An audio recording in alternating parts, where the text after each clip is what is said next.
Masakit po kasi wala po kaming gamit. Kasi matanda na din po si Papa. At may sakit po sa puso si Mama. Ayoko lang po may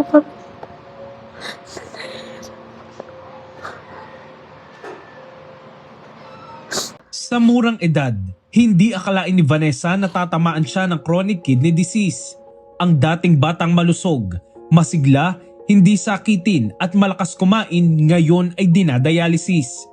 Kwento ni Gemaline, 2023 nang mapansin nilang namumutla, namamayat at wala laging ganang kumain ng anak niyang si Vanessa. Ipina-check up nila ito sa ospital sa Bicol pero ang findings, urinary tract infection lamang. Nito lamang June ay lumuwas sa mag-ina pa Dasmariñas, Cavite para magbakasyon lamang sana. Pero ang isang linggong bakasyon ay nauwi sa ilang buwang gamutan dahil na-diagnose si Vanessa sa chronic kidney disease.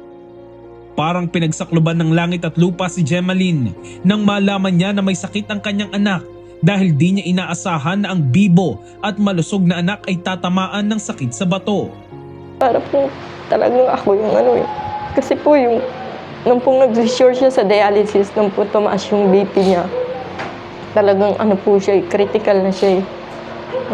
Tumaas po yung BP niya, nag-abot po 200. Hindi ko na po alam po anong gagawin po. Kaya kay Lord na lang talaga kami kumapit po. Walang trabaho si Gemaline habang ang kanyang asawa ay pa-sideline lamang kaya hindi nila alam kung saan kukuha ng panustos para sa panggamot ni Vanessa. Samantala sa kabila ng hirap ng kanyang dinadanas, nananatiling matatag si Vanessa dahil ayaw niyang nakikitang nahihirapan ang kanyang mga magulang. Mahirap man para sa kanya pero nananatili siyang positibo. Nais niyang maging teacher paglaki kaya patuloy ang kanyang pag-aaral sa kabila ng hamon sa kanyang buhay. Patuloy siyang lumalaban dahil naniniwala siya na isang araw ay gagaling siya sa kanyang karamdaman.